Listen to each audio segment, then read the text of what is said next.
These are our calc notes for 4.2. This is about area and sigma notation. So we're starting out with sigma notation. The other name for it is summation notation. And this is something that you learned definitely in pre-calc last year. So summation notation is like this giant E because that's our sigma. And we have our starting value at the bottom. So this is where we start. This is our lower bound. And then the number on top is where we end. So I'm going to write that as an end. We're going to write end and upper bound. And what this sigma notation or summation notation is doing is it's adding something over and over and over again. So the part it's adding is whatever we have right here. So I would take whatever's right here. I would plug in 1 for I plus, then I would plug in 2 for I, then I would plug in 3 for I. So I'm finding all these different terms and I'm adding them all up and I stop when I get to my nth term. This is the ith term of the sum.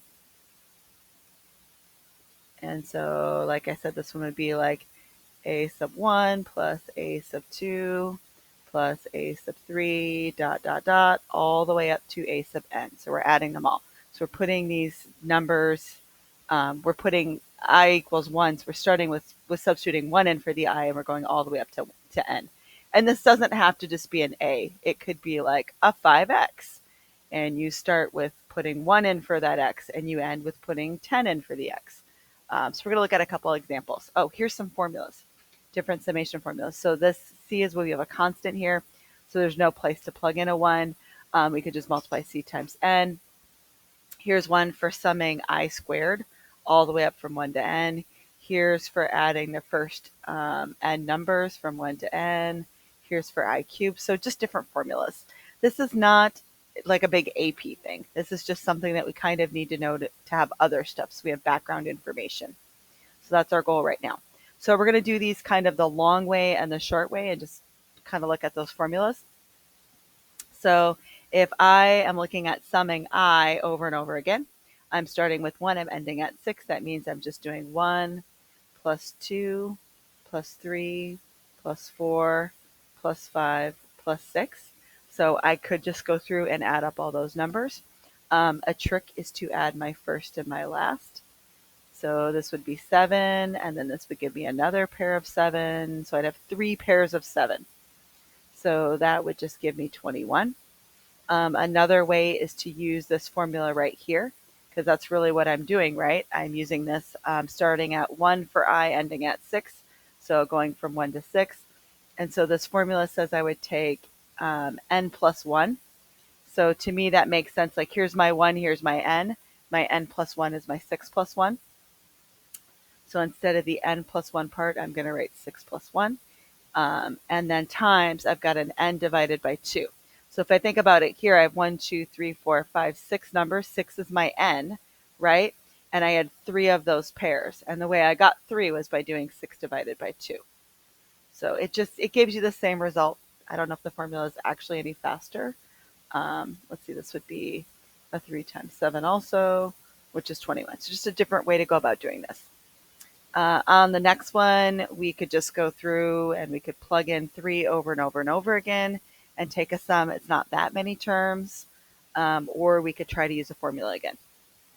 So if I was just going to do just strict substitution, so 2 times 3 plus 1, and then we'd have 2 times 4 plus 1. I'll do a couple of them and then we'll look for a pattern all the way up to 2 times 10 plus 1. And again, we could use formulas. There's a lot of different ways. We'll do multiple ways on this one. 6 plus 1 is 7. 8 plus 1 is 9. So I can see I am adding odd numbers, and that makes sense because this 2 here, I can think of that kind of like a slope. So this would next be 11, 13. I guess I should figure out when to stop. Well, over here I have 21. So I'm going to keep adding numbers until I get to 21. And we could do our first and last trick again, and we could figure it out that way. But our answer will be 112. The other way to work this out using my formulas is to break this apart and say, well, this is the sum of 2x plus 1 and both of these would start at 3 and end at 10. And then I could even take this 2. I'm just going to erase because I'm running out of space. And I could put it in front. And so it's kind of like I'm using a mixture of this formula right here, where I'm summing my x's all up from 3 to 10. And then here I've got a constant. So I'm kind of doing that constant thing over here. And it's a little bit different because we're starting at 3 and ending at 10. So you have to figure out like how many different things are we adding. And be really careful if you think 10 minus 3, oh, I'm adding 7 things. We'll look at my list here. 1, 2, 3, 4, 5, 6, 7. You could actually go through and like count them up and figure it out that way too. Actually, did I miss one? I missed a 17. Okay, that makes sense. So you can't really just subtract them and say it's 7. And that's because if you think about when we subtract 10 minus 3, we're talking about the difference between the two. We're not including both the 3 and the 10. So if you count like 3, 4, 5, 6, 7, 8, 9, 10, you get more. So anyway, this is what it looks like. So we could do some work, we could break them up, but it's actually really easy just to plug them in. I do want to spend some time working with formulas on our last one. And that's because they want us to plug in multiple numbers. They want us to do n equals 10, n equals 100, n equals 1,000, 10,000. And so it's going to be easier if we just go through it and like simplify this and then substitute numbers in. So I think what I would do is I would first look at, let's see, what do we have going on here? I want to rewrite this. For some reason, it corrects the font sometimes and makes it look funny. So it doesn't look quite like what we expect. So if I'm adding, let's see, I'm starting at 1 for I, and I'm going up to n, and I'm adding this part over and over and over again. So one of the things I'm noticing is like I is my variable, but n is a constant, right? And that's what I'm going to be plugging in. That's what I'm going to be like changing. So I'm going to put my 1 over n squared in front, and then I'm going to have this, because I can do that with a constant, just like I can with a limit or a derivative. And then I just have I plus 1. And then I could actually break this apart into 2 different sigma notations.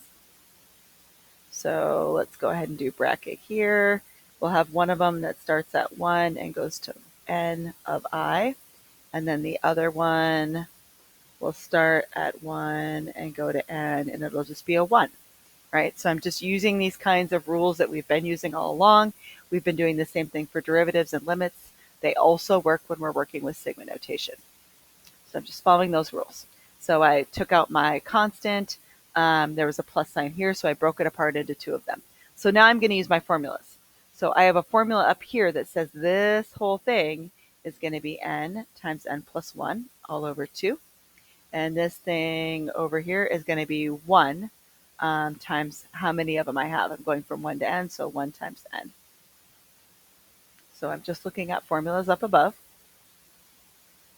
And then I do want to be able to add these together. Right now this is over 1, so I'd multiply by 2 over 2. And then I'm going to also distribute here. So I'm going to have n squared plus n over 2 plus 2n over 2. And let's go up over here now. I'm going to add together. So n squared plus 3n all over 2.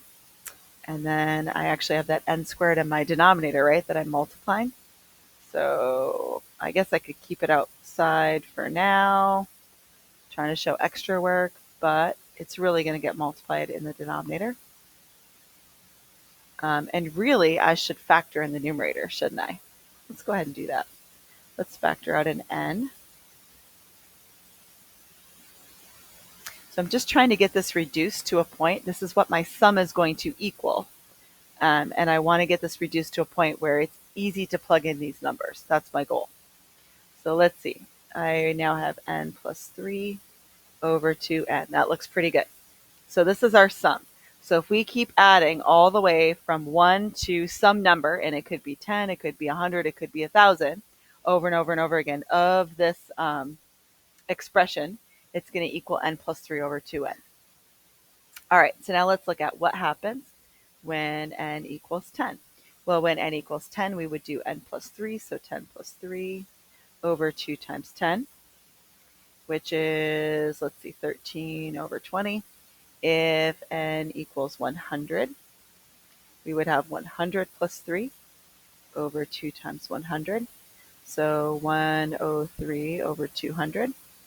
If n is 1,000, let's see, I think I can do this one in my head. We would have 1,003 over 2,000. If I have n equals 10,000, we would have 10,003 over 20,000. And what if we said the sum as n goes to infinity? Well, I think we can kind of see what's going on here. This 3 is really pretty negligible amount. It looks like our sum is going to approach 1/2. So just an extra little thing there. We weren't really talking about limits, but man, you start working these out and your brain probably goes right to limits.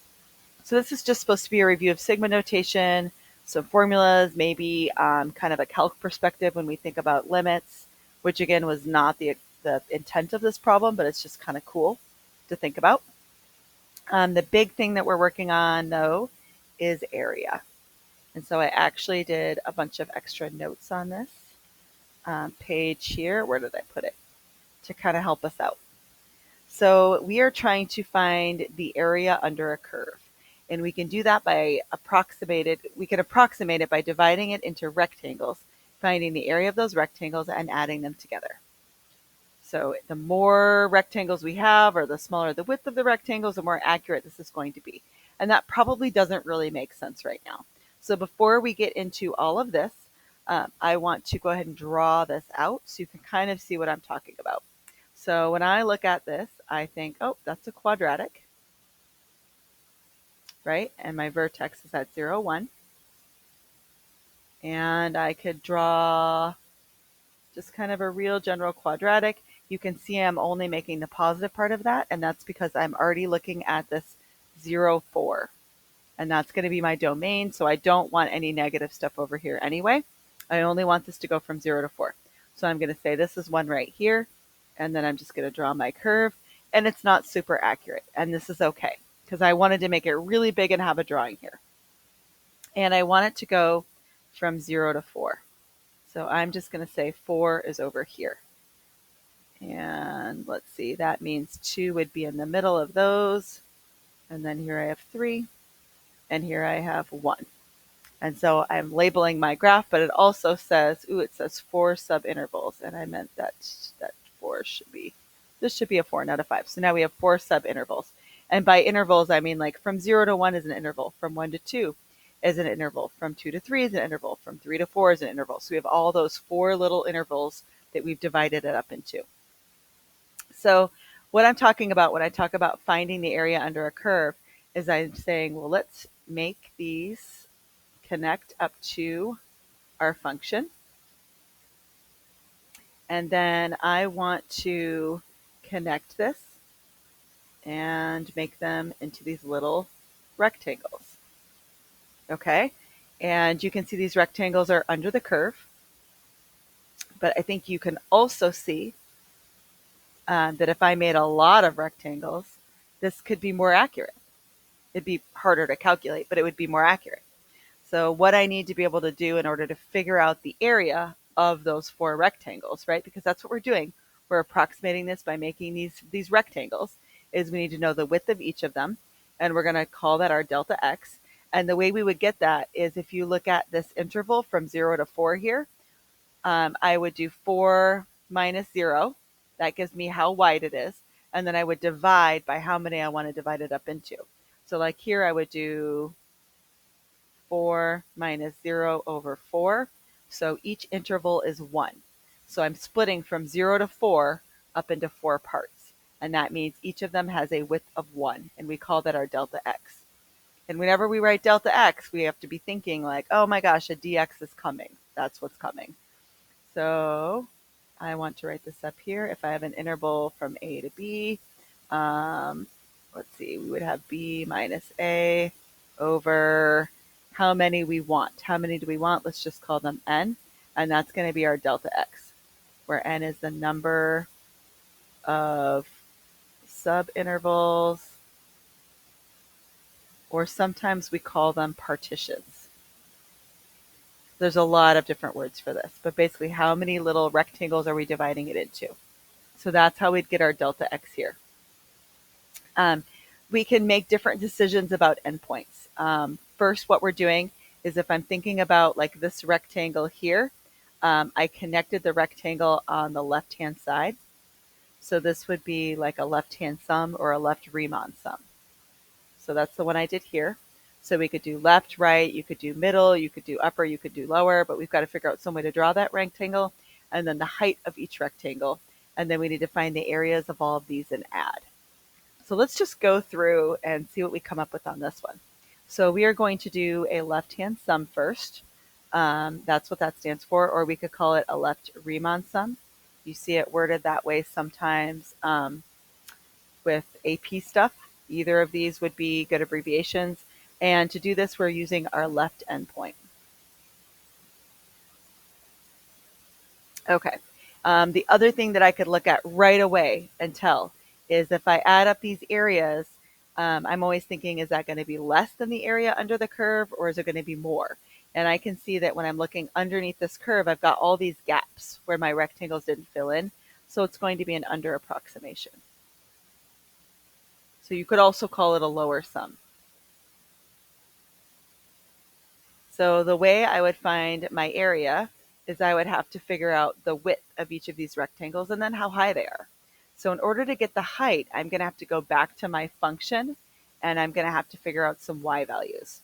So let's go ahead and I'm just going to use a 0, 1, 2, 3, 4 right here and say this is my x and I want to find my y's. So if I put 0 into this formula, so that means I'm doing 0 squared plus 1, my y value is 1. If I put 1 into this function, 1 squared plus 1 is 2, 2 squared plus 1 is 5, 3 squared plus 1 is 10, last one is 17. Okay, so to do our left-hand sum, if I'm looking at this first rectangle, I know that it is 1 for my width, right? That's 1 wide. I already figured that out. That's that delta x. And then I want to look at the height. Well, I connected it on the left-hand side. So that means when I'm looking at this rectangle right here, because I connected it on the left, it's only going to be 1 in height. So I know that the rectangle is at 1 on this side, and it says this side my y value is 2, but I want to use the 1 on the left, so I'm going to use 1. So we're going to have a 1 times 1 plus. Okay, now I'm looking at this rectangle. So it's only 1 wide, but then when I'm looking at my height, I connected it over to this side, my left-hand side.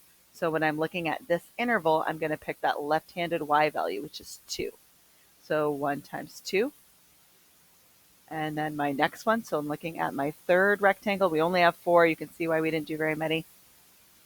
So for my third rectangle, when I can see it's 1 wide again, and then I want to pick my left-handed y value because this is connected on the left-hand side right here where my y is 5. And then my last one is going to be 1 times, and then again, I connected it on the left, which is 10. So we would go through and add these all up. Your book is going to show factoring the 1 out of all of them. Interesting fun fact is on the College Board stuff or on your AP test. They're rarely ever the same width, so you don't get to do that a whole lot. So I don't care if you factor out the width of your rectangles or not. It might make your life easier. On this one, it didn't matter, but my total is 18.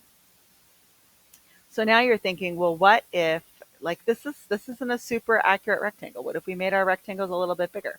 So what if we connected them on the right instead? What if we did a right-hand sum? Well, then we would get something that would over approximate. So now we're connecting all of our rectangles. Like here's my rectangle, right? And I'm connecting it on the right-hand side. Here's another rectangle. I'm connecting it on the right-hand side. Same thing for this one and my last one. So they're all still 1 in width, but we have a different y value. So we're going to do a right-hand sum. You could call it a right Riemann sum. We are using our right endpoint. And I think you can tell that this one, the rectangles are going above the curve, and so they're all going to be an over approximation. So you could call this an upper sum. You could call it that. All right, so we have a 1 times 1. Oh, nope, we don't have 1 times 1 anymore, do we? We're now using our right y value. So if I'm looking at this interval where my x's go from 0 to 1, that's a 1 in width, but then I want to pick that right-handed y value. So it's going to be a 1 times 2. And then for the next one, we'd have 1 times 5. So like now, so the first one, I used all of these y values. This was for my left-hand sum. And then when I'm using my right-hand sum, I'm using all of these y values. This is just another kind of interesting thing. The tables are super helpful.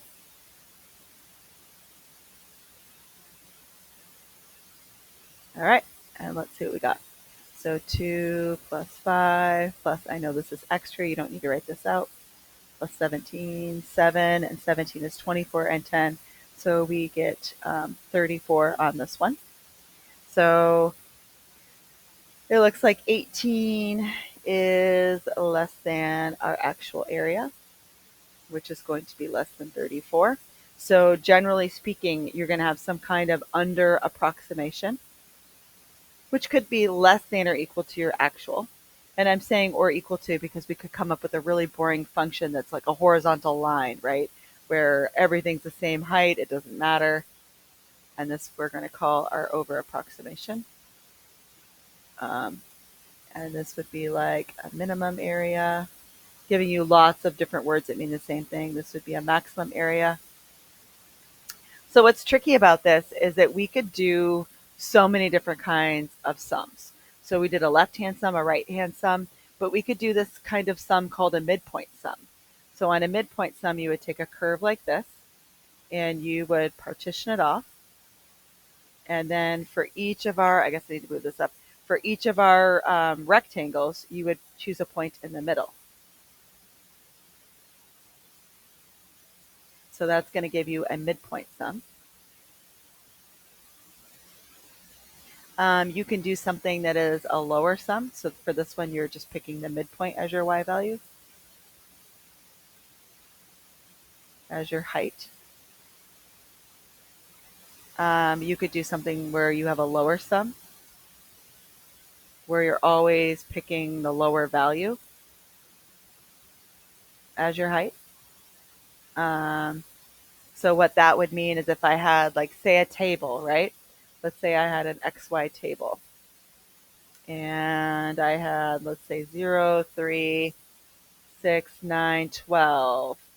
And then I had 5, 7, 4, 8, 3. Every time I looked at an interval, like this interval goes from 0 to 3. So 3 is going to be like my delta x. That's going to be my width. And then when I went to choose the height, I would pick the lower one. So I would pick 5. And then over here, I'd have a width of 3. And when I go to choose my height or my y value on this table, I would choose a 4. So you could have the lower sum where you're always picking the lower. We can do a midpoint. We can do an upper sum where you're always picking the upper one or picking the higher one. I mean, it's like unlimited. There's a really cool one that we can do with a curve that ends up being actually pretty darn accurate. When we divide it up, we actually make like little trapezoids. And it's kind of hard to see on the curve because they're just so accurate. But like a trapezoid has one set of parallel sides, and then the other two are not parallel. So it's like you're taking this endpoint and this endpoint and you're connecting them. And so you can use like a sum of trapezoids too, which is kind of cool, instead of rectangles. So lots of stuff we can do with this. So where we're kind of going in calculus is we're going to be thinking in the next few days, well, what happens as my number of rectangles, right? What about as that increases, or the width of those rectangles? As my delta x gets really, really tiny, that's going to be like my dx. So that's where we're kind of headed with this. So we're looking at approximating these areas right now with rectangles, and then we're going to be looking at exact areas using calculus. So one last thing that I think we should probably add is when we have a curve like this, where my function is increasing, my left-hand sum ended up being, let's see, that under approximation?